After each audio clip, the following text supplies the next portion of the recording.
Good afternoon. I'm Sarah Gonzales. You are listening to Radyo Kapwa on CKUT 90.3 FM, where all Filipinos are Filipino enough.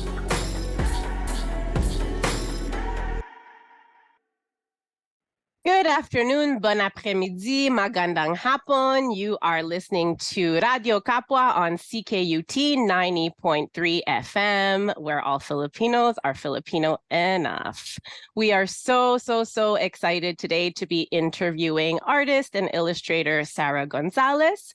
And I am joined in studio today with Veronica Bertiz and Desiree Ruiz. And Laura's taking a little break, as she should, and we're so grateful for all the work her and Justin put in the background, and happy to welcome Fenny Cristo to our team, who is here today as well, helping with all the sound stuff. Yay, welcome team. So Sarah, we're so happy to have you here. Please take the time to, just introduce yourself and let us know and let our audience know what is it that you do. Sounds good. Thank you, France. I'm Sarah Gonzales, and I'm a Filipino-Canadian illustrator. I am actually born in Saudi Arabia, in Riyadh, and shortly after my family, we immigrated to Canada.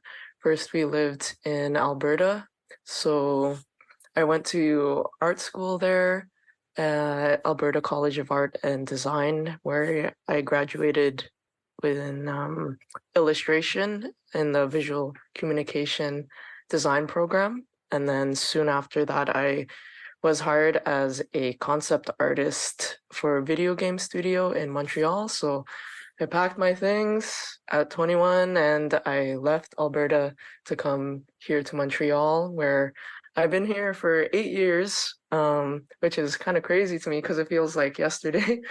But yeah, I was working in the games industry for about 4 to 6 years. And on top of that, I was working on editorial illustration, which is something that I really enjoy. And then I started getting more into picture books. And so while trying to do both of those at the same time, it became very difficult. And I had to make a decision to, follow my dream of illustrating picture books. So I've been doing that for, maybe the past year, like full time, and I've been loving it so far, and working with different writers and different publishing houses and editors have been really great. And the first picture book I illustrated, written by Michelle Sterling, is called Maribel's Year, and it's a beautiful and heartwarming tale about this little girl named Maribel and her mom that immigrate to North America while her dad stays back in the Philippines. And it goes through the year that they're apart, and it goes through the changing of the seasons. So it's very lyrical storytelling at the end. No spoilers really, but they reunite at the end. And it's just like a heartwarming embrace of the overall feeling of it. And I'm working on more picture books, illustrating them. There's another one coming out called The Only Way to Make Bread by Cristina Quintero, and that will be out in October 3rd. So look out for that. But I'm illustrating picture books, working on my third one. You can kind of see here in the background some of the originals.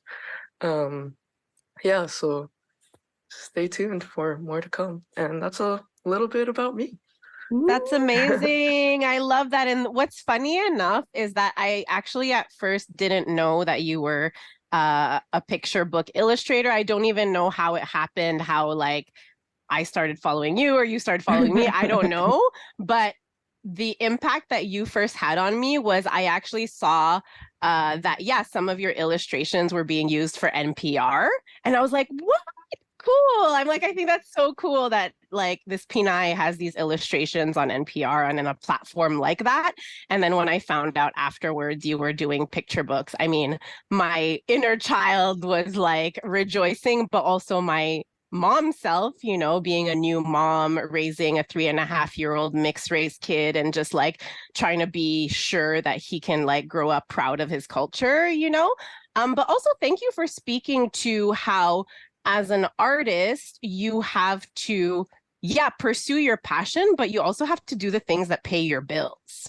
Right. So maybe if you could speak a little bit more to that, because I think that we do come from a culture where sometimes it's like, oh, you're going to go into art.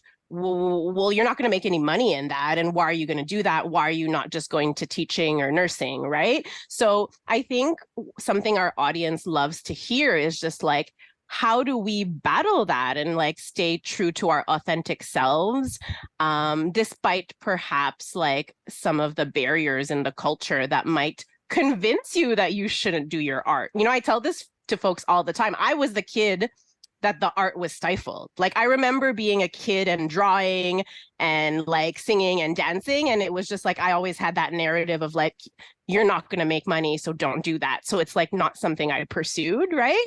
So I'm thinking of all the like, you know, the P9 nurses who have amazing voices and should actually be pop stars, you know? So yeah, how do you balance that with the culture and yeah, and get to this place of like, yay, I could do the art I want to do? Yeah, this is a great question. Something I think about a lot. So just to talk a little bit about my background. Um, yeah, my parents are and my siblings are all in the healthcare industry.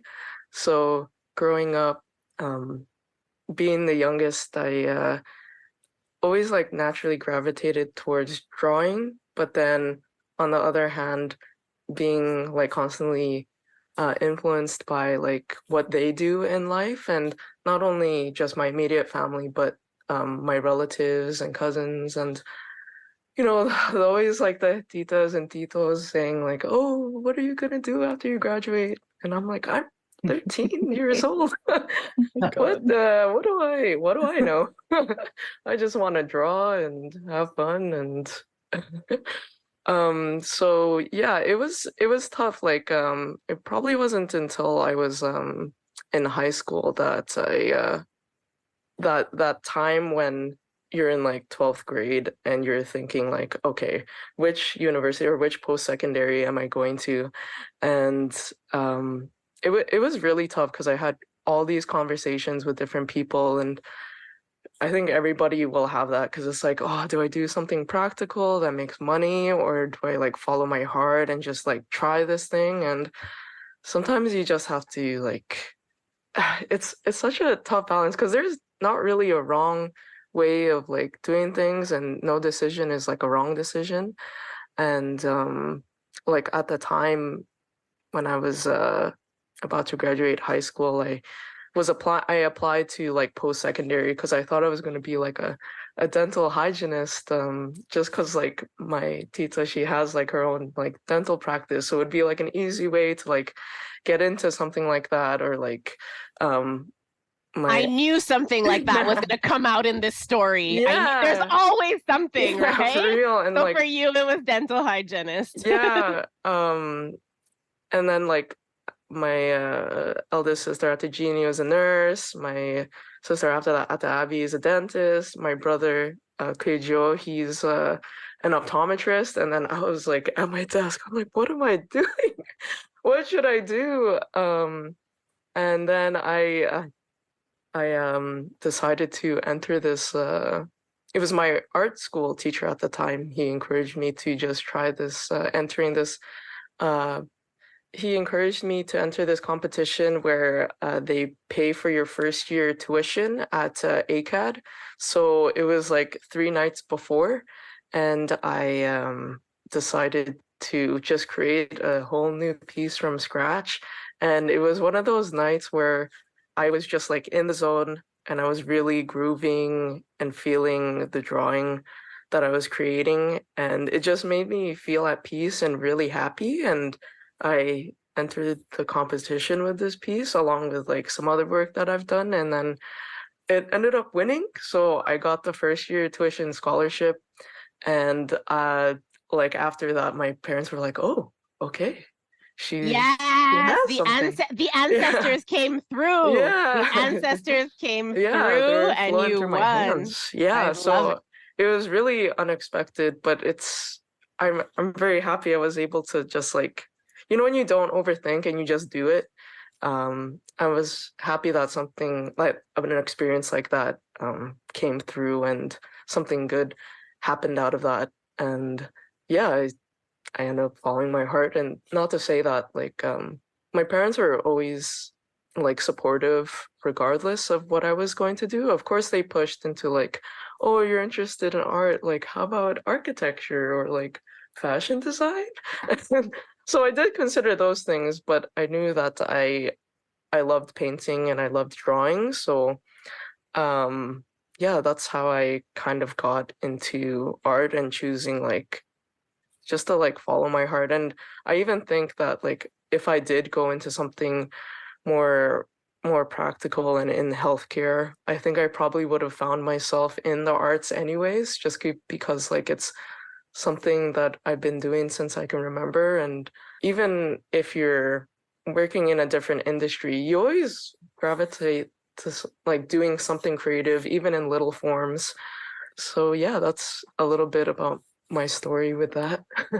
I love that. Thank you so much, Sarah. And I'm so happy to have you here. I mean, we just met on Friday at the Philippine Montreal Olympic Park. And there's so many things going on in my head right now. Number one is I just want to say, like, piggyback off of what Franz was saying as, a mom. I just wanted to thank you. You met my daughter on Friday, and when she didn't even see your book, but when she saw you, and then I said, "Oh, she illustrated a book." She was like, "What?" And my daughter is an artist, and she loves to sing and draw and all of those things. So again, thank you for being that representation for her and for so many other children.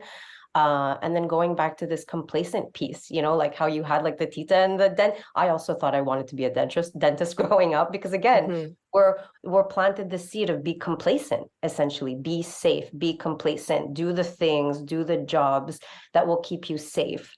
And so just shout out to you and shout out to your art teacher also. Hmm. Shout out to your art teacher and shout out to all of the folks, the adults in all of our lives that see us, right? Because it's, like your art teacher really saw your gift and saw it from like a visceral body point of view versus like Hmm. thinking from the logical mind of staying safe. So shout out to you for following spirit, following your body, Thank you. following your intuition, and shout out to that art teacher Yeah, shout out that to really Mr. Barth. Sorry. so shout out to Mr. Barth. And I had a question, like what do your family think today? Because you always hear of these stories of, oh, everyone wants us to be a nursing and nobody understands and nobody gets it and nobody thinks we're gonna make something out of it. But what is your family saying today with where you are and all of, like from, the 13-year-old self you were saying that they were asking what you were gonna do to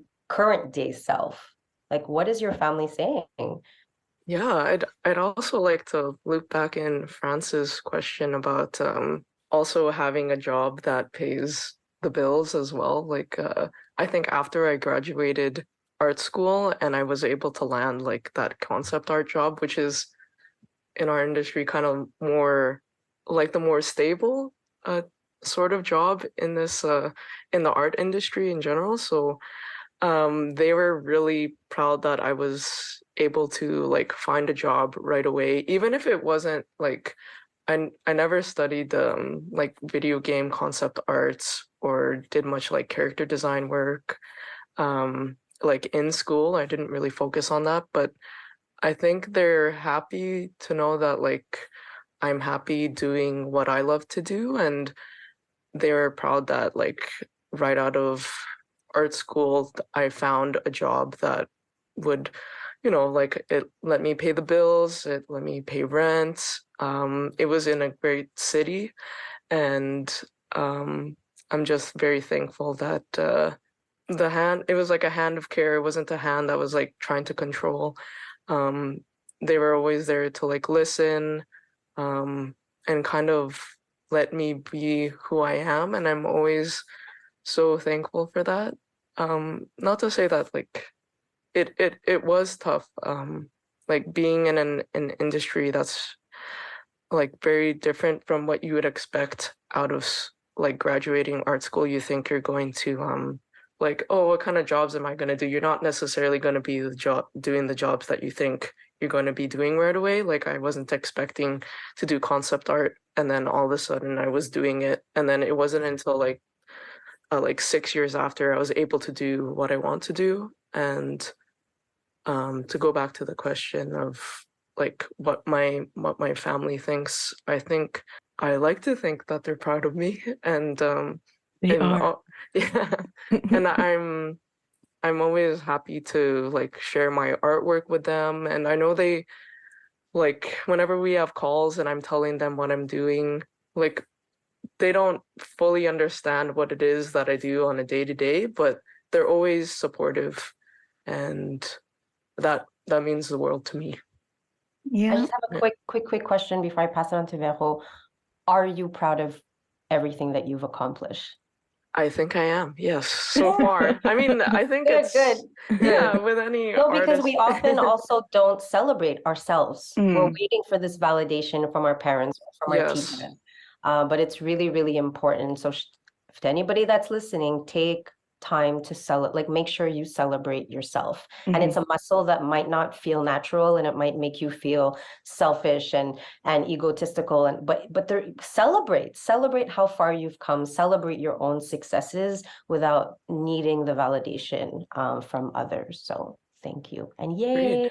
Yeah. Just to we always ask our interviewees two questions to end our this broadcasting, but I haven't spoken, and Veronica likes to speak. So I just wanted Yes. to point out that I just wanted to bring it to our dear listeners about the fact that our parents want us to find jobs that will immediately pay us, because your art itself, like Maribel's book, is literally, it talks about the migration process. And me as a paralegal, like this is literally what I see day to day of the struggle of the parents trying to bring in their children, sponsoring their children, or like vice versa, like like the spouse trying to sponsor their spouse, and then also the children behind it. So like that weight of like months to years is really, it is kind of heartbreaking. So for you to illustrate that in very soft colors, and also I know that it's not your story, I know it's Michelle Sterling's story, it just blends in very well. And I think off the record I was telling you that it was like, it's Saturday morning, why are you making me cry? So that I just wanted to point it out, that it's a great way to also talk about the immigration process that the Filipino diaspora is experiencing. And talking about Filipino, in what ways you were told you weren't Filipino enough? This is a deep question for sure. What ways did I not feel Filipino enough? It's hard. Like, when I think back to when we first immigrated and like going to school, um, like on the family side and like being at home, we're like surrounded by family and like the Filipino culture, and like we weren't the only ones that immigrated. We had a lot of family that immigrated. So I'm very appreciative that like I had a lot of like Filipino community kind of surrounding me as I grew up. But then when it came to like being at school, it was definitely like as a kid, not something I didn't really think about until I was, yeah, maybe in more so like in my 20s, where it's like, okay, oh yeah, and like you're surrounded by like predominantly like white people, and I always like gravitated towards like the Asian community and having like Asian friends or Filipino friends. And but yeah, sometimes like I would never really feel Filipino enough because I don't really speak Tagalog that much. Like I can understand it a little bit, but then thinking about how since I was mainly raised here in Canada, and my parents, like their jobs still required them to like speak English. We were still speaking English in the household, and then also like mixed in with Tagalog. But since my daily life mainly at school and hanging out with friends, it was like surrounded by English speakers. And then when I would be with family, sometimes I wouldn't really understand. And then it's like creates like this sort of like contrast or clash when at home you have like this Filipino side, but then when you're like out and about on the streets or with friends of different cultures, you kind of feel like it's a different perspective, and it's something that I still feel like to this day. I think it's something that I'll always kind of question: am I Filipino enough? But the thing is, like, I am, and it's that way for everyone, like to different degrees. Um, and especially to go back to illustrating Maribel's Year, like that being like my first illustrated book written by like a Filipino author, like doing something like that was kind of like validation for me that I am Filipino enough, and I'm very thankful that um like yeah, it was yeah, Filipino author, Filipino illustrated that illustrated this Filipinx like immigration story, and it's something that I could really relate to, and I'm sure like a lot of people can relate to as well. Yeah, I hope that answers the question. Yeah, for sure. Like throughout this whole chat, throughout this whole interview, the word or the concept of expectations has come up a lot, right? And I think that's the thing about not feeling Filipino enough, because like we are thrown like so many different expectations of what it means to be Filipino, right? And just going back to what you had said earlier about how like growing up, like there's expectations for like being dental hygienist, or like in anything with healthcare, right? And I just find that funny too, because it seems like everything, all these career expectations of us revolve around like careers that have us like helping others, right? So they don't really see art as like that, but like art helps others, right? Art helps the community. During the pandemic, art was like what people were looking for, like just to like for their mental health. And this kind of just brings it back, right? Like as a whole, right? Like art feeds the community and like helps it grow.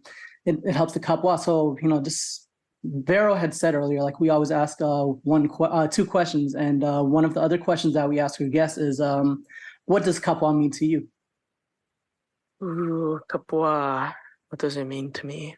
To me, I think it means connection. It means connecting with people, with individuals, with a collective, and not just like on the surface level of just meeting people, but also like hearing about who people are as individuals, and also seeing the bigger picture that we, as individuals, we kind of create this whole, and not just in the sense of Filipinos, let's say. It's also like the whole world and how we connect with each other.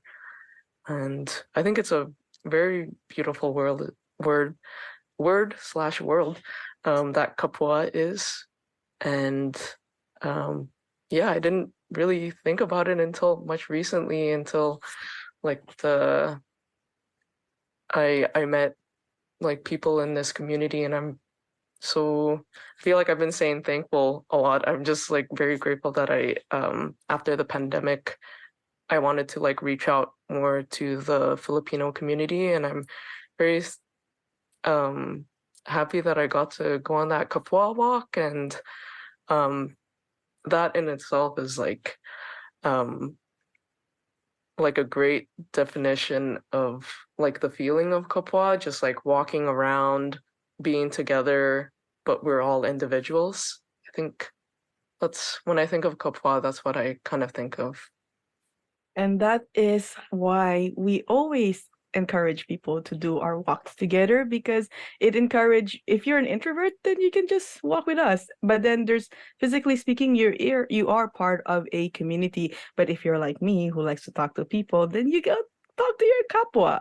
Yeah. And this is why we always ask our guests to ask this question, kapwa, because it always invokes a lot of sentiment, and it's always a sentiment of like, beautiness within our community. So thank you so much, Sarah, for spending your time with us, being interviewed, sharing your experience and your knowledge, and being a little bit more vulnerable. For our dear listeners, this is Sarah Gonzales. Catch her book, Drawn and Quarterly at Mile End, I Yes. believe. Yes. Yes. And you're listening to CKUT 90.3 FM. Mabuhay. Mabuhay, thank you. And thank you to artist Sarah Gonzales for coming onto the show and sharing some of your experiences here with us on Radyo Kapwa CKUT 90.3 FM.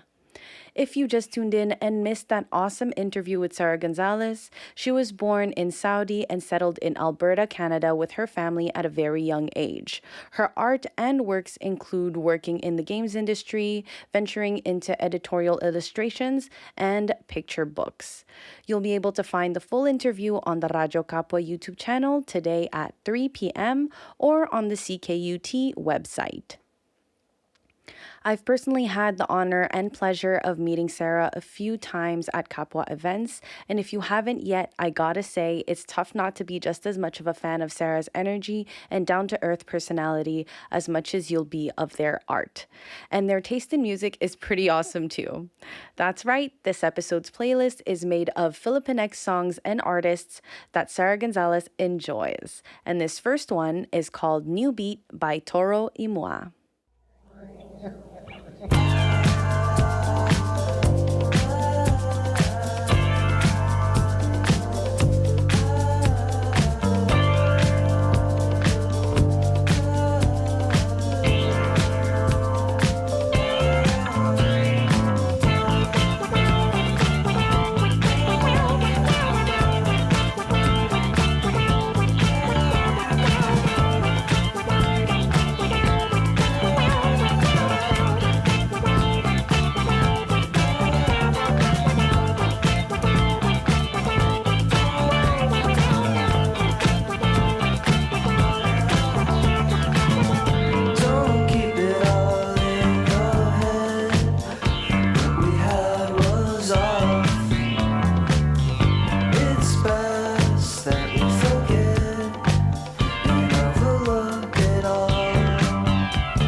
Magandang hapon sa inyong lahat. Good afternoon, everyone. My name is Jan Marvin Reyes. I am a youth leader and community organizer here bringing you important news back home in the Philippines. The article is from Al Jazeera with the title, Philippines Allows Barbie Film with Blurred South China Sea Map. The Philippines has allowed the upcoming Barbie film to be shown in cinemas after asking its Hollywood distributor to blur a map depicting China's nine-dash-line claim over the South China Sea. The fantasy comedy film about the famous doll, directed by Greta Gerwig and starring Margot Robbie and Ryan Gosling, is set to open in the Southeast Asian nation on July 19. After reviewing the film twice and consulting foreign affairs officials and legal experts, the government's Movie and Television Review and Classification Board said it would allow it to be screened. Beijing bases its claim to almost the entire South China Sea on the nine-dash-line, a U-shaped line taking in nearly all of the resource-rich waters, which an international court found in 2016 to have no legal basis. Vietnam, which has banned the Barbie film, also claims part of the sea along with other littoral states, including the Philippines, which brought the court action, and Malaysia. Philippine censors said in a statement that after meticulous scrutiny of the film, they were convinced that the cartoonish map did not depict the nine-dash-line. Instead, the map portrayed the route of the make-believe journey of Barbie from Barbie Land to the real world as an integral part of the story, the censorship board wrote. Rest assured that the board has exhausted all possible resources in arriving at this decision, as we have not hesitated in the past to sanction filmmakers, producers, distributors for exhibiting the fictitious nine-dash-line in the materials.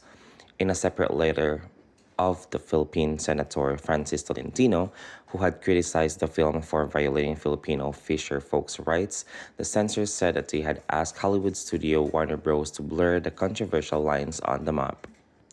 Dash lines drawn in a childlike manner appeared in several locations on the map around landmasses identified as Europe, North America, South America, Africa, and Asia, the censors said.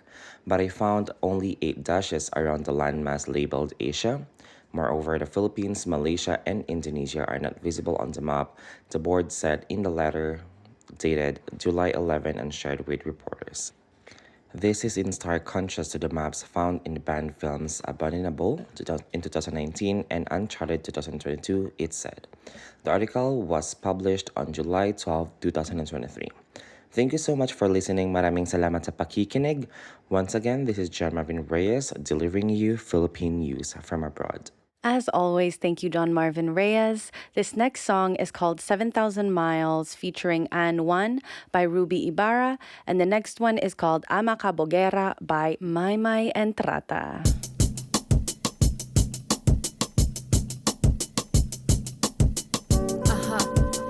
Yeah. Yeah. Yeah.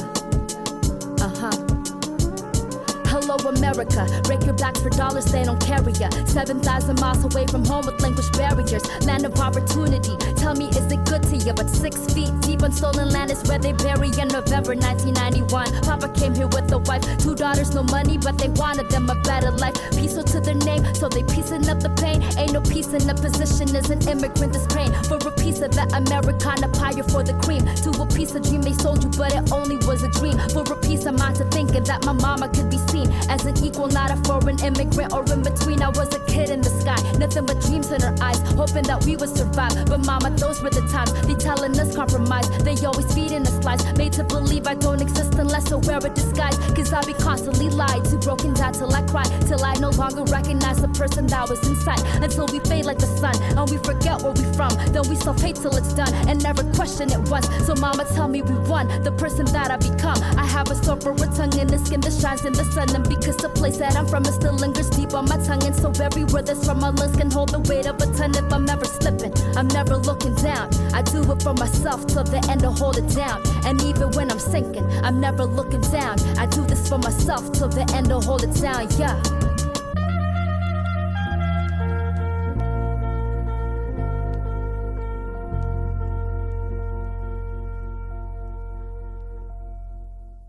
Mama will make it in America. Mama will make it in America. Yeah, mama will make it in America. I swear, yeah, yeah, yeah. Mama will make it in America. Mama will make it in America. Yeah, mama will make it in America. I swear, yeah, yeah. Feeling homesick as we go. Mama's never really home, cause she working all alone. Living broke, we need a loan. Papa threatened mama's life. Papa left with no goodbye. Promise to myself inside, no man will ever make me cry. Now I'm thinking that I'm grown. All I wanna do is roam, running far away from home. In the crowd, I feel alone. Mama, she be working late. Lines are showing on her face. Too much pressure on her plate. I'm too selfish to relate. Auntie says stay in your home. Might get darker cause you prone. Look into the mirror, oh, Filipino blood and bones. Questioning my skin and tone like I should be embarrassed though. Whiter skin is seen as gold. This is what we're always told. Mama said to learn the race. Every day you emulate till identity erased. Overcome by inner hate. Teacher said to hide my tongue. They don't understand me none. Hold my breath, these foreign lungs so powerful they like a gun. I'm correcting mama's words. I'm embarrassed when she slurs. What makes me better than her? This language wasn't her first. Ruby, can you get a grip? Find a balance, you might slip. Mom and Donna need you quick. Stop thinking that you the shit. 7,000 miles from home, but a million more to go. Gotta make it on my own. I can feel I'm getting close. 7,000 miles from home, but a million more to go. Gotta make it on my own. I can feel I'm getting close. Mama will make it in America. Mama will make it in America. Yeah, mama will make it in America. I swear, yeah, yeah, yeah. Mama will make it in America. Yeah, mama will make it in America.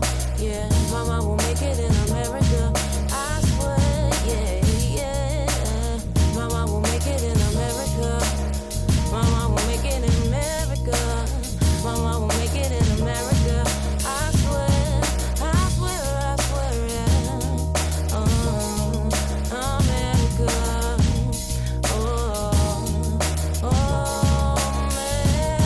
America. Mama will make it in America. Mama will make it in America. Yeah, mama will make it in America. Yeah, yeah, I swear.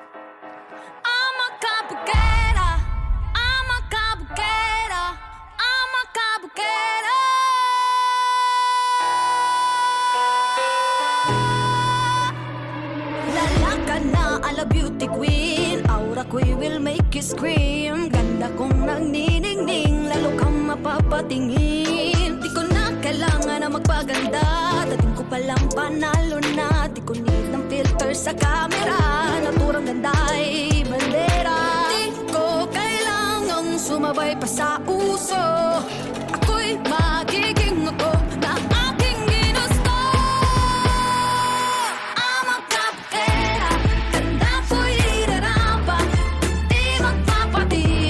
Sasabihin ng iba, amang kapugera, umaapaw ang karisma, ang tunay kong ganda sa lahat na iba. Sa tuwing ako'y napaparaan, narinig ang bulungan na ako'y di kagandahan, ngunit ako'y lang pakialam. Di ko na kailangan na magpaganda, dating ko palang panalo na. Di ko need ang payo ng iba para ibandera aking ganda.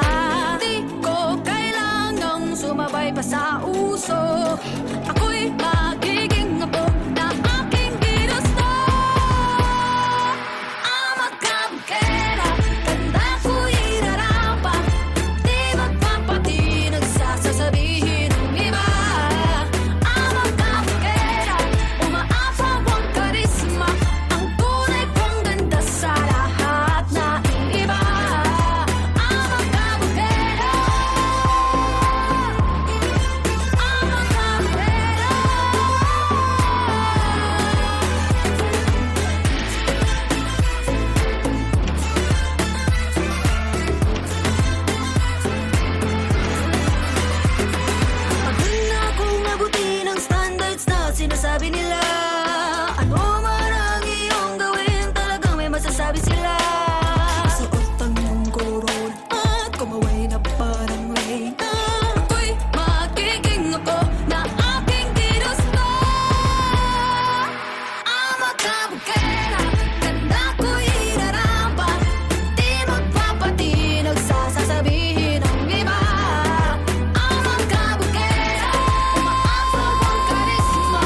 And you are back with Laura on Radyo Kapwa. These last two songs are called Anak by Freddie Aguilar and Alaala Kita by Ruben Tagalog. We hope you're enjoying so far and that you keep doing so. And I'll be right back with your community announcements for this week.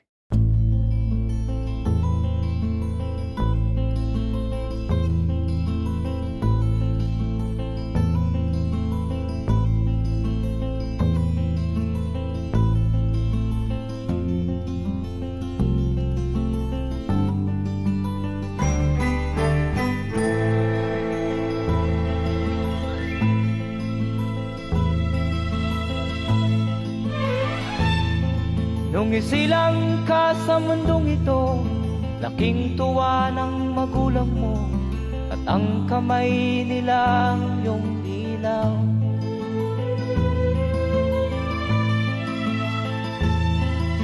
At ang nanay at tatay mo'y di malaman ang gagawin, namasdan pati pagtulog mo.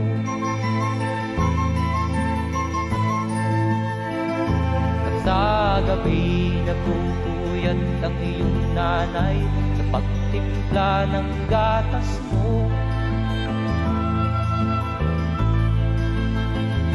At sa umaga na may kalong ka ng iyong amang tuwang-tuwa sa'yo.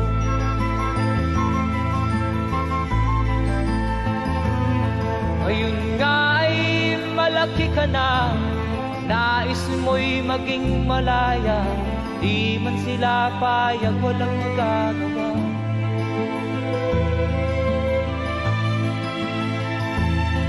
Ikaw nga ay biglang nagbago, naging matigas ang iyong ulo, at ang payo nila'y sinuway mo. Di mo man lang iisip na ang kanilang ginagaway para sa'yo.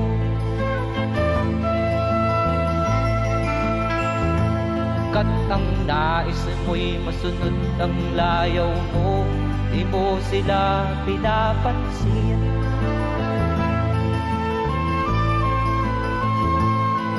Nagdaan pa ang mga araw at ang landas mo'y naligaw, ikaw ay nalulong sa masamang bisyo.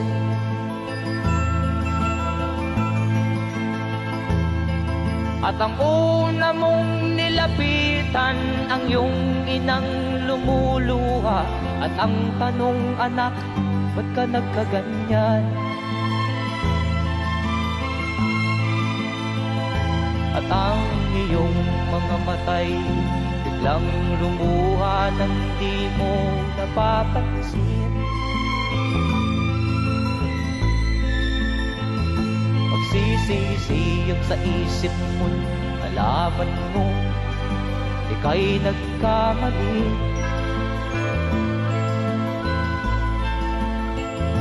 Magsisisiyag sa isip mo, nalaman mo ika'y nagkamali.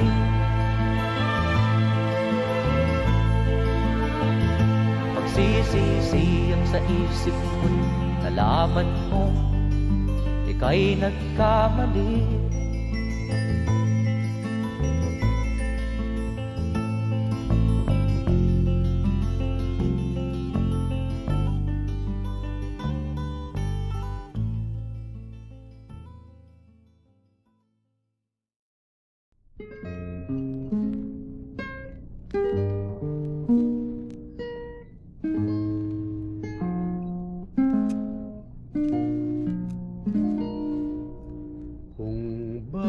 Sa tuwina ay naaalala, naglahong ligaya, saya.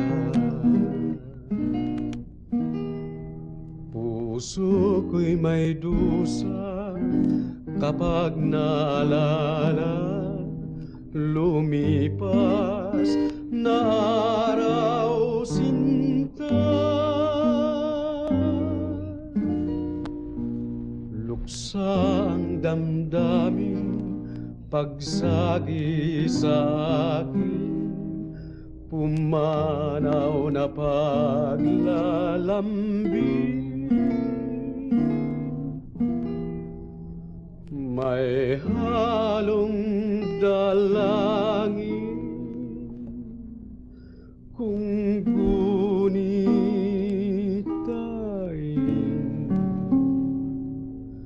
ang ating kahapong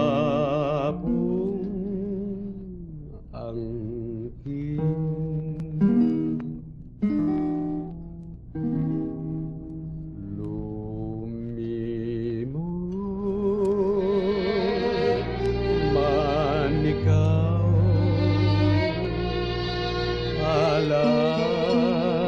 Kita kailanman,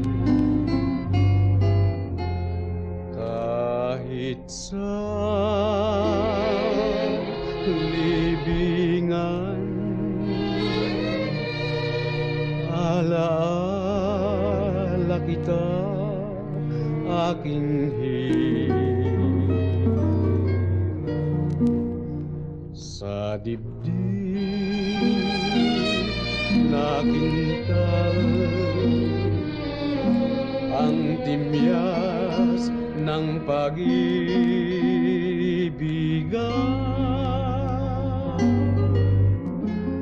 Mundo may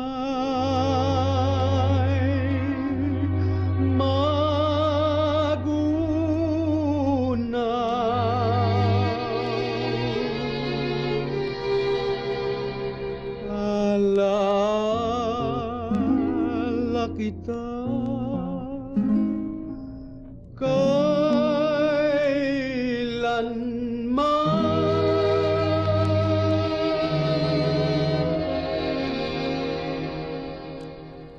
Wow. Isn't Ala Ala Kita by Ruben Tagalog so beautiful? This is the first time we play it here on Radyo Kapwa, and I'd love to thank Sarah Gonzales for providing the songs for us to get to know her better. And thank you to everyone listening today. You are back with Laura on Radyo Kapwa on CKUT 90.3 FM, and welcome to this week's community announcements. Mark your calendars because today, July 26th from 5 to 6:30 p.m. for youth aged 18 to 25 and their partners, P10, a nonprofit community organization that supports the well-being of 2S LGBTQIA+ youth across the Greater Montreal area, will be giving a sex ed workshop led by Education Coordinator Bree, focusing on discussing what pleasure means, navigating gender dysphoria during sex, and building intimacy. For youth aged 14 to 17 and their partners, the workshop will take place Friday, the 28th of July from 5 p.m. to 6 p.m. Both will be held at 10138 La Jeunesse, Suite 301. Up next, we have this Friday, July 28th, support Clark Kallel. Instagram handle Kallel Gibran, spelt as KALELJIHBRAN, on their Vernissage exposition happening at NDG Food Depot, located at 6450 Summerled Avenue from 5 p.m. until 10 p.m., hosted by Prévention CDN NDG and Project Tixna. Also on Friday, July 28th, Black Community Resource Center, BCRC, is hosting an exciting meet and greet to discover their new welcoming wellness program. You'll have the chance to mingle with like-minded individuals, enjoy some entertainment, and learn more about their accessible self-care and wellness activities. It will take place at 6767 Côte des Neiges Road. Check out their Instagram page at BCRCMTL for the specific time of the event. Next up, on Saturday, July 29th, come and support Centre Kapwa's Director of Advocacy, Veronica, Instagram page is strumming_violin, and Jay, whose Instagram page is Hello Honeybun, as some of the panelists on the Asian Glow, hosted by Rainbow Noodles Montreal, a group based in Jojage, Montreal, that aims to help and support all LGBTQ plus Asians by providing a safe social space in partnership with Montreal Pride, held at Hyatt Place, Montreal. This is a free admission event, so for more information, please follow them on Instagram at Rainbow Noodles MTL. On Sunday, July 30th, Grow Still, a nonprofit organization focused on wellness and resource centers for emerging adults based in Montreal, is returning with another Care to Share discussion circle at Le Plateau Mont-Royal, visiting the important topic of cancer. To orchestrate a discussion on the history, pervasiveness, and complexities of cancer and learn how to support our loved ones who are fighting it, they are inviting a guest speaker from Cedars Can Support at McGill University Health Center to share their knowledge. Reserve your free tickets now on Eventbrite, Facebook, or Third Place, spelt as TH3RD PLACE, and stay tuned to learn more about their guest speaker. Also on Sunday, July 30th, Sticky Rice Magazine, in partnership with Fantasia Festival, is hosting Wicked Games, a dance party and games night at La Poubelle Magnifique.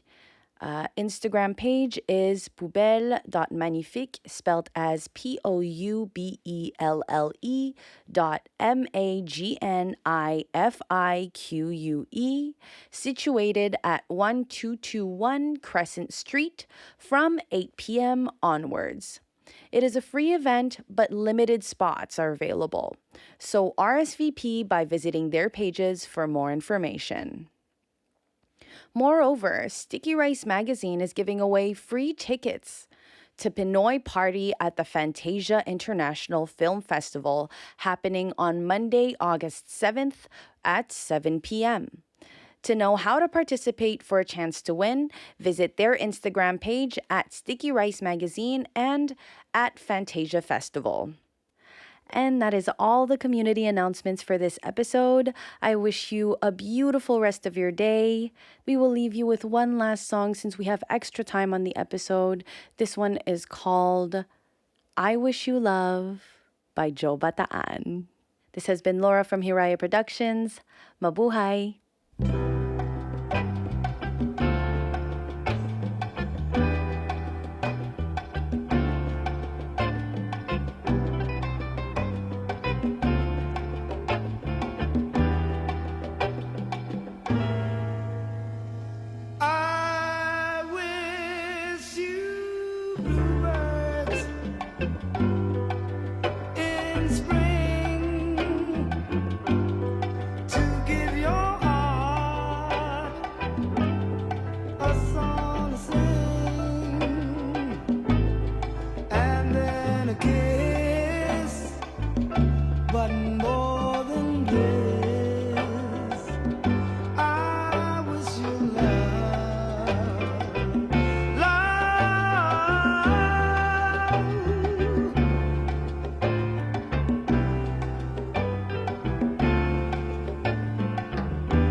You're breaking heart.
when snowflakes fall.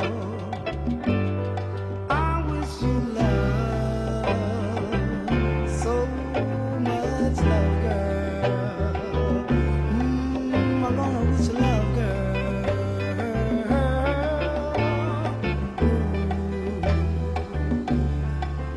So much love.